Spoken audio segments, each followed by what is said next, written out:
नमस्कार, जनता टीवी देख रहे हैं आप। मैं हूं आपके साथ अमन त्रिपाठी। बुलेटिन का आगाज करेंगे एक बड़ी खबर के साथ। बड़ी खबर, बड़ी जानकारी तीसरे चरण के मतदान को लेकर सामने है।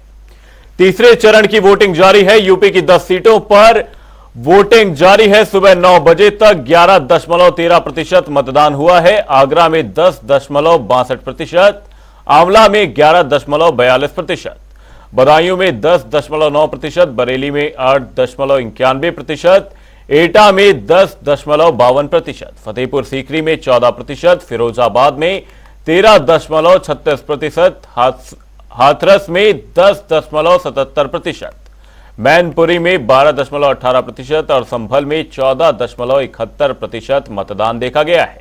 उत्तर प्रदेश की अगर बात करें तो संभल में सबसे ज्यादा 14.71% मतदान देखा गया। सुबह 9 बजे तक के ये आंकड़े आपको बता रहे हैं। तीसरे चरण की वोटिंग जारी है। 9 बजे तक सबसे ज्यादा संभल में 14.71% वोटिंग देखी गई है। यह बड़ी खबर, बड़ी जानकारी आपको बता रहे हैं। 9 बजे तक के आंकड़ों की अगर बात करें तो आगरा में 10.62% मतदान देखा गया है।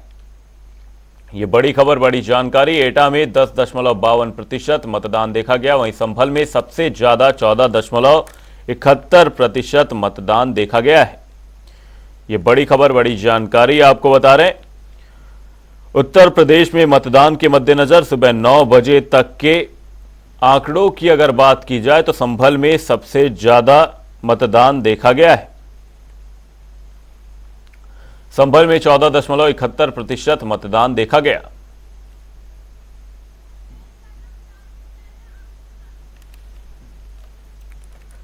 तीसरे चरण के मतदान को लेकर अखिलेश यादव क्या कुछ कह रहे हैं, आपको सुनवाते हैं।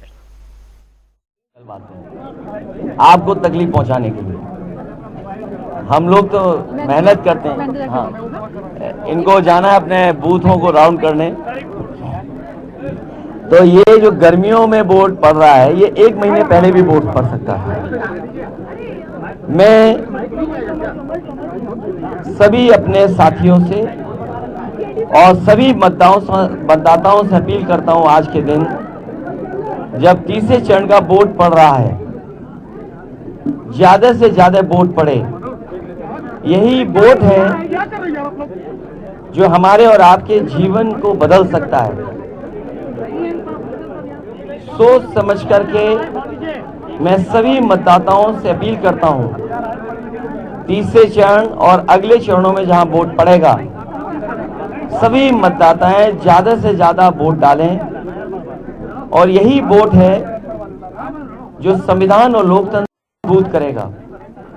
जितना अधिक वोट होगा, जितना अधिक वोट डाला जाएगा, उतना ही हमारा आपका लोकतंत्र मजबूत होगा, लोकतंत्र पे भरोसा बढ़ेगा। यही वोट है जो हमारे जीवन में बदलाव लाने का काम करता है। आज जब हम और आप बातचीत कर रहे हैं, ऐसी सरकार हम लोगों ने देखी जिसकी हर बात झूठी निकली, वादे झूठे निकले, और अब गारंटी लेकर के आए हैं। ये गारंटी कुछ नहीं है, लोगों को केवल धोखा देने के लिए केवल नाम बदल गया है। झूठा, धोखा, झूठी का नाम गारंटी है। ना किसान की आय दोगुनी हुई, किसान मारा घूम रहा है। नौजवान के हाथ में न नौकरी है, न रोजगार है। और जब भी परीक्षा लिखी उसने, वो परीक्षाएं, उसके पेपर लीक हो गए। महंगाई चरम सीमा पर है। हम आप खुद महसूस करते हैं और आम लोग महसूस करते हैं कि महंगाई है आज। और महंगाई इसलिए भी है कि भारतीय जनता पार्टी कुछ लोगों को मुनाफा पहुंचाना चाहती है। उन मुनाफे से इलेक्ट्रल बॉन्ड ले रहे हैं और उनके खाते में जा रहा है। आज अगर हम महंगाई देखें, गाड़ियां तो बहुत महंगी हो गई हैं।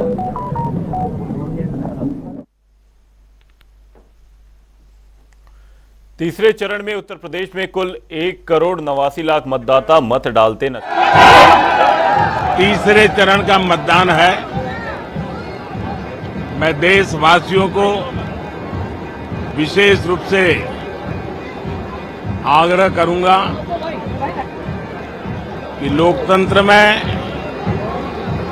मतदान ये सामान्य दान नहीं है। हमारे देश में दान का एक महात्म्य है और उसी भाव से देशवासी ज्यादा से ज्यादा मतदान करें। आज तीसरे चरण का मतदान है। अभी और करीब करीब 3 सप्ताह चुनाव अभियान चलेगा। 4 मतदान के दौर आगे भी हैं। मेरा गुजरात में मतदान के नाते यही एक जगह है जहां मैं रेगुलर मतदान करता हूं और अमित भाई यहां से भारतीय जनता पार्टी के उम्मीदवार के रूप में चुनाव लड़ रहे हैं। आज 2024 चुनाव के तीसरे चरण का दिन है। मैं देश भर के सभी मतदाताओं को और गुजरात के मतदाताओं को भी मन से विनती करना चाहता हूं कि बढ़ चढ़कर लोकतंत्र के इस महोत्सव में हिस्सा ले। स्थिर सरकार, सुरक्षित देश, समृद्ध देश, गरीब कल्याण और भारत गौरव को समर्पित एक सरकार चुनिए।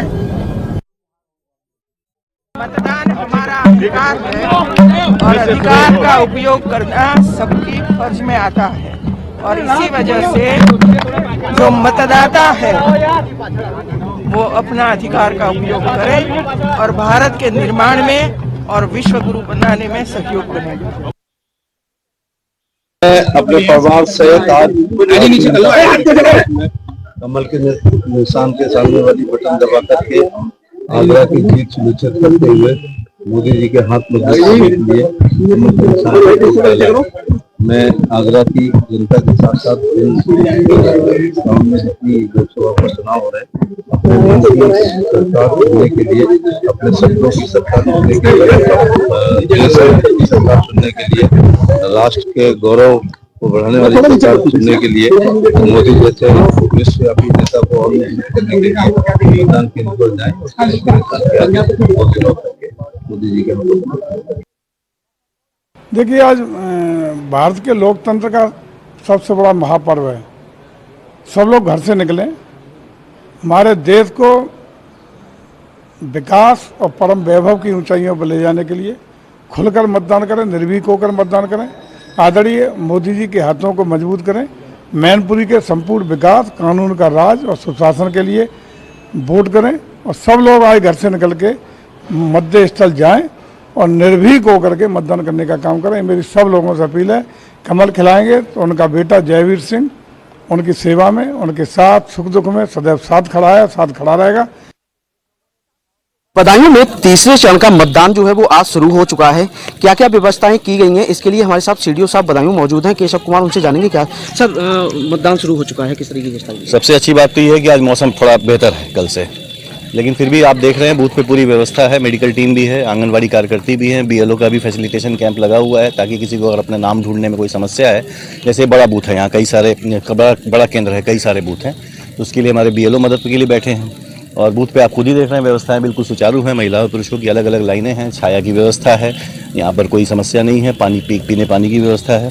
सर, कई जगह से सूचना एक दो जगह से आई है कि ईवीएम की खराब होने की। देखिए, सवेरे सवेरे थोड़ा रूटीन में हो जाता है ये, और मशीनों के थोड़ी हैंडलिंग में भी कहीं कहीं दिक्कत आती है। इक्का दुक्का मशीनें खराब होंगी, वो रूटीन चीज़ें हैं और हमारे पास पर्याप्त मात्रा में मशीनें हैं। प्रत्येक सेक्टर मजिस्ट्रेट के पास 2-2, 3-3 सेट दिए हुए हैं और तत्काल बदल करके जितनी जगह से इक्का दुक्का सूचनाएं आई थी सभी जगह सुचारू रूप से प्रारंभ हो गया। तो ये सीडीओ साहब थे जिनका साफ कहना है कि व्यवस्थाएं जो है सुचारू रूप से चालू हैं और कहीं पे थोड़ी बहुत अगर दिक्कत भी आई हो तो वो थोड़ा बहुत समय लेने के बाद उसको फिर सुचारू रूप से चालू करा दिया गया है। अवधेश मिश्रा, जनता टीवी, बदायूं। हाथरस में तृतीय चरण का मतदान प्रारंभ हो चुका है। पोलिंग बूथों पर मतदाता अपने मत का प्रयोग कर रहे हैं। वहीं पोलिंग बूथों पर मतदाताओं की लंबी लाइन लगी है। 19 लाख से अधिक मतदाता प्रत्याशियों के भाग्य का फैसला करेंगे। हाथरस लोकसभा सीट से भारतीय जनता पार्टी ने उत्तर प्रदेश सरकार के राज्य मंत्री अनूप प्रधान को अपना प्रत्याशी बनाया। वहीं बसपा ने हेम बाबू धनखड़ को, सपा ने जसवीर वाल्मीकि को अपना प्रत्याशी बनाया। हाथरस लोकसभा सीट से कुल 10 प्रत्याशी मैदान में, जिनका आज मतदाता उनके भाग्य का फैसला करेंगे। हाथरस से आरवत रोहित, जनता टीवी।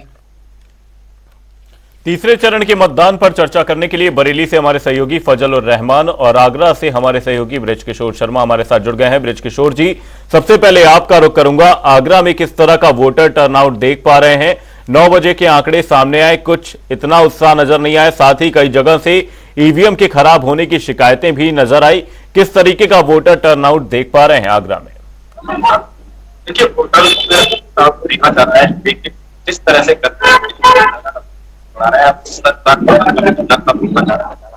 और जो आगरा में 2 जगह ईवीएम खराब हुई, जिन्हें 1 घंटे मतदान रुका रहा, उसके बाद गैस के बाद मतदान सुचारू हो सका है। वहीं अगर आगरा की बात करें तो बुखार से लेकर आगरा के कहा फतेहाबाद और फैसलाबाद में 3 गाँवों में चुनाव का बहिष्कार किया गया है, जहाँ लगातार प्रशासनिक अधिकारी ग्रामीणों को मनाने का प्रयास कर रहे हैं। जी अमन जी, इसी बीच बरेली से हमारे सहयोगी फजल उर रहमान का रुख करेंगे और फजल उर रहमान से जानेंगे कि आखिर बरेली में किस तरह का वोटर टर्नआउट देखा जा रहा है। फजल, आपसे जानना चाहेंगे, बरेली में किस तरीके का वोटर टर्नआउट आप देख पा रहे हैं और जो जनता है वो किन मुद्दों को लेकर मतदान करने पहुंच रही है? बात करें बरेली की, बरेली में सुबह 7 बजे से मतदान चालू है। लोगों ने अपने घर से निकलकर मतदान का रुख किया है, पोलिंग बूथ पर पहुंच गए हैं। यहाँ पर बहुत लंबी लंबी कतारें लगी हैं। आप मेरे पीछे भी देख सकते हैं कि लोगों की लंबी लंबी कतारें चालू हैं और लोग अपनी बारी का इंतजार कर रहे हैं। बात करें बरेली की, बरेली में समाजवादी पार्टी से प्रवीण सिंह एरन है और भारतीय जनता पार्टी से छत्रपाल गंगवार हैं। यहाँ पर संतोष गंगवार का 8 बार के जो सांसद थे उनका टिकट काट दिया गया। इससे भी लोगों में काफी रोष है। अब वोट की बात करें तो यहाँ पर वोट पोलिंग अच्छा चल रहा है, लगातार लोग पोलिंग बूथ पर आ रहे हैं और अब अपनी बारी का इंतजार भी कर रहे हैं। बात करें यहाँ के वोटरों की, यहाँ पर करीब 19 लाख 24 हजार मतदाता हैं, जिसमें 10 लाख पुरुष हैं और 19 लाख महिलाएं हैं। बात करें व्यवस्था की, व्यवस्था में काफी चमकौर मामला सामने आया है। यहाँ पर पुलिस फोर्स लगातार लगा दी गई है। हर बूथ पर पुलिस चारों तरफ से घेराबंदी करी हुई है और किसी भी वोटर को ना असुविधा हो, इसके लिए पुलिस उनके साथ पूरा व्यवहार, सही व्यवहार कर रही है। आप जहां महिलाओं की बात करें, जो बुजुर्ग महिलाएं हैं उनको व्हील चेयर से लाया जा रहा है और उनका भी वोट डलाया जा रहा है। जी फजल उर रहमान जी, साथ ही आपसे बरेली की जातिगत संरचना को लेकर बात करना चाहूंगा, क्योंकि जो पार्टियां हैं उन्होंने जातिगत संरचना को देखते हुए ही अपने उम्मीदवारों को चुनावी मैदान में उतारा है। तो किस तरह की जातिगत संरचना देखते हैं आप बरेली में? बरेली की बात करें जाति की, तो यहाँ पर करीब 6 से 7 लाख मुस्लिम वोटर हैं और उसमें समाजवादी पार्टी का ज्यादा रुख कर रहे हैं। और दूसरी बात, जहां छत्रपाल गंगवार को टिकट दिया गया है, गंगवार बिरादरी भी करीब 2.5 से 3 लाख वोट है यहाँ पर। और अब जो पिछड़ा वर्ग है, जो ओबीसी वर्ग है और छोटी छोटी जातियां हैं, उनको देखना होगा कि किस तरफ उनका रुख होता है और जिस तरफ उनका रुख होगा वही कैंडिडेट विजय हासिल करेगा। जी, आगरा से हमारे सहयोगी बृजकिशोर जी का रुख करूंगा। बृजकिशोर जी, मैं आपसे जानना चाहूंगा, जातिगत संरचना किस तरह की आगरा में देखी जाती है अगर बात की जाए तो? क्योंकि एसपी सिंह बघेल के सामने सुरेश चंद को टिकट दिया गया है बसपा की ओर से और साथ ही सपा की ओर से, और पूजा अमरोही को बसपा से चुनावी मैदान में उतारा गया। तो किस तरह की जातिगत अवसंरचना आगरा में देखी जाती है? जी देखिए, आगरा में जातिगत संरचना है तो आगरा दलितों की नजदीक कहा जाता है। आगरा की लोकसभा सीट है वो दलितों की नजदीक में आती है, जहाँ दलितों को वोट सबसे ज्यादा है। दलितों को वोट को साधने के लिए तमाम पार्टियों ने अपने अलग अलग कैंपेन चलाए, तमाम पार्टियों ने लोगों के बीच पहुंचने के प्रयास किए, लेकिन एसपी सिंह बघेल के जो कार्य हैं, उनके जो विकास कार्य हैं, उनका जो जनता से पकड़ है, जो उनसे जनता के सुख दुख में शामिल होना है, उसे लेकर जो जनता का रुख है वो एसपी सिंह बघेल की तरफ देखा जा रहा है। वहीं अगर देहात की बात करें तो देहात में ब्राह्मण और ठाकुरों को जातिगत माना जाता है, उनका आंकड़े सबसे ज्यादा है। और वहाँ राजकुमार चाहर का लगातार जब से टिकट मिली है उनका विरोध हो रहा था। विरोध के बाद अभी भी फतेहपुर सीकरी के करीब 3 गाँव में चुनाव बहिष्कार किया गया है, जहाँ लगातार प्रशासन वोटरों को, ग्रामीणों को मनाने का प्रयास कर रहा है। राजकुमार चाहर को लेकर शुरुआत में ही बगावत हो गई थी। चौधरी बाबूलाल ने, जो विधायक हैं बीजेपी के, उन्होंने अपने बेटे को निर्दलीय खड़ा कर दिया था, जिसके बाद हाईकमान ने बाबूलाल को तलब किया था, लेकिन बाबूलाल ने अपने बेटे का टिकट वापस नहीं लिया। उसके बाद लगातार हाईकमान की नजर फतेहपुर सीकरी सीट पर बनी हुई थी, जो आगरा की हॉट सीट बनी हुई है। गठबंधन के प्रत्याशी रामनाथ सिकरवार हैं, और रामनाथ सिकरवार का इस समय गठबंधन का जो है उनका वोटर जो है बहुत ज्यादा बढ़ते हुए देखते हुए यहाँ राजनाथ सिंह से लेकर मोदी, योगी, प्रधानमंत्री, मुख्यमंत्री सब ने यहाँ कैंपेन किया। लगातार प्रियंका गांधी ने आके यहाँ रोड शो किया। तो वोटर्स जो है इस समय फतेहपुर सीकरी क्षेत्र में भाजपा को ग्रोथ देखना पड़ा। हालांकि एसपी सिंह बघेल का जो रुख है बहुत अच्छा है, वोटर उनका बहुत अच्छा है, क्योंकि उन्होंने हर सुख दुख में पहुंचने का प्रयास किया। जी अमन जी, तीसरे चरण में करीब 1,89,00,000 मतदाता मतदान करते हुए नजर आ रहे हैं। आगरा की अगर बात करें तो एसपी सिंह बघेल पर बीजेपी ने दांव खेला है। वहीं बरेली की अगर बात की जाए तो छत्रपाल सिंह गंगवार को चुनावी मैदान में उतारा गया है। बहुत बहुत धन्यवाद आप दोनों सहयोगियों का तमाम जानकारी के लिए। तीसरे चरण में करीब 10 सीटों पर 100 उम्मीदवार चुनावी मैदान में हैं। अभी तक के वोटर टर्नआउट की अगर बात की जाए तो सबसे ज्यादा संभल में 14.71% मतदान देखा गया है।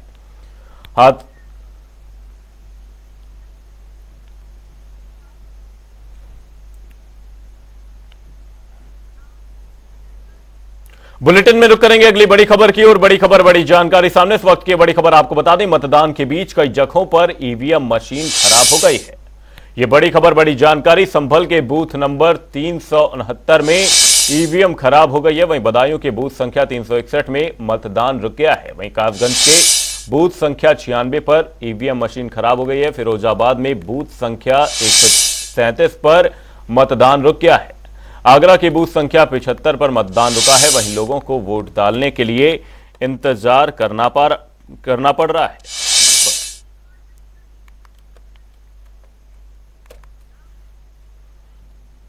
बुलेटिन में रुक करेंगे अगली बड़ी खबर की और बड़ी खबर, बड़ी जानकारी सामने। इस वक्त की बड़ी खबर आपको बता दें, सपा ने पुलिस प्रशासन पर बड़ा आरोप लगाया है। समाजवादी पार्टी की ओर से पुलिस प्रशासन पर बड़ा आरोप लगाया गया है। पुलिस पर मतदाताओं को पीटने का आरोप लगा है।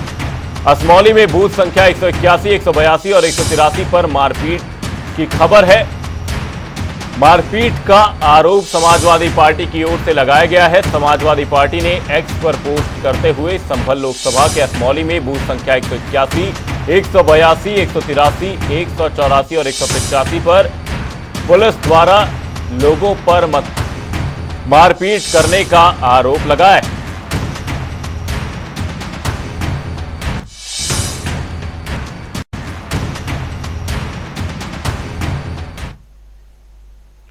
तीसरे चरण के मतदान के बीच कुछ जगहों पर मतदान का बहिष्कार भी किया गया, जिसमें बदायूं के ढोरनपुर गांव, आगरा का चौरंग बीहट और हाथरस का बमनोई गांव और बरेली का परसा खेड़ा गांव शामिल है। यहां ग्रामीणों ने विकास कार्य न होने के चलते पूरी तरह से मतदान का बहिष्कार किया है।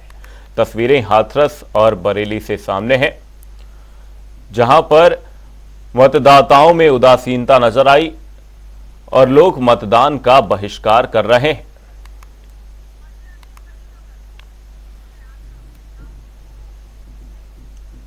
बुलेटिन में रुक करेंगे आगरा से आ रही अगली बड़ी खबर की और बड़ी खबर, बड़ी जानकारी। आगरा से सामने वोट डालने गए युवक पर पुलिस का डंडा चला है। वोट डालने गई पत्नी का इंतजार कर रहा था, वहीं युवक घायल हो गया। पीठ पर डंडे के निशान। वहीं नगर निगम स्कूल पर बने पोलिंग बूथ का यह मामला है। यह बड़ी खबर, बड़ी जानकारी आपको बता रहे हैं। नगर निगम स्कूल पर बने पोलिंग बूथ का यह मामला सामने आया, जहां आगरा में एक युवक पर पुलिस का डंडा चला। ये बड़ी खबर, बड़ी जानकारी आपको बता रहे हैं। वोट डालने गई पत्नी का युवक इंतजार कर रहा था। युवक इसी बीच घायल हुआ। वहीं पीठ पर डंडे के निशान भी देखे गए। नगर निगम स्कूल पर बने पोलिंग बूथ का यह मामला है। वोट डालने गए युवक पर पुलिस का डंडा चला है। ये बड़ी खबर, बड़ी जानकारी आपको बता रहे हैं। वोट डालने गई पत्नी का युवक इंतजार कर रहा था, वहीं युवक घायल हो गया है। पीठ पर डंडे के निशान है। नगर निगम स्कूल पर बने पोलिंग बूथ का यह मामला सामने आया, जहां पर एक युवक पर पुलिस का डंडा चला है। वोट डालने गए युवक पर पुलिस का डंडा चला, जहां वोट डालने गई पत्नी का युवक इंतजार कर रहा था। वहीं युवक घायल हो गया, युवक की पीठ पर डंडे के निशान। नगर निगम स्कूल पर बने पोलिंग बूथ का यह मामला सामने आया है। यह बड़ी खबर, बड़ी जानकारी आपको बता दें, वोट डालने गए युवक पर पुलिस ने डंडा चलाया। वोट डालने गई पत्नी का युवक इंतजार कर रहा था, इसी बीच पुलिस ने युवक पर डंडा चलाया।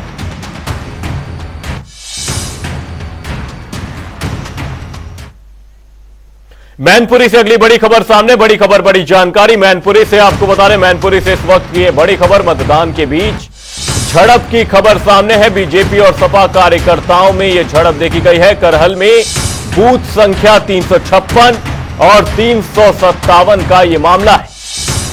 बीजेपी और सपा कार्यकर्ताओं में झड़प देखी गई। करहल में बूथ संख्या 356, 357 का यह मामला बताया जा रहा है। मैनपुरी से यह बड़ी खबर आपको बता रहे हैं। मतदान के बीच झड़प की यह खबर सामने आई है। यह बड़ी खबर, बड़ी जानकारी आपको बता रहे हैं। बीजेपी और सपा कार्यकर्ताओं में झड़प की खबर सामने। करहल में बूथ संख्या 356, 357 का यह मामला है।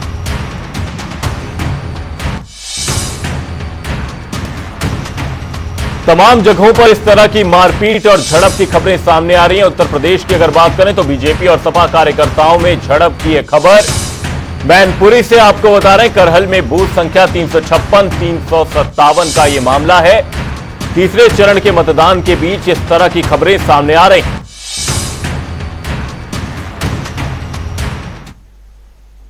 बुलेटिन में फिलहाल के लिए सिर्फ इतना ही, कहीं जाएगा नहीं। जनता टी पर खबरों का सिलसिला रहेगा जारी, तब तक के लिए नमस्कार।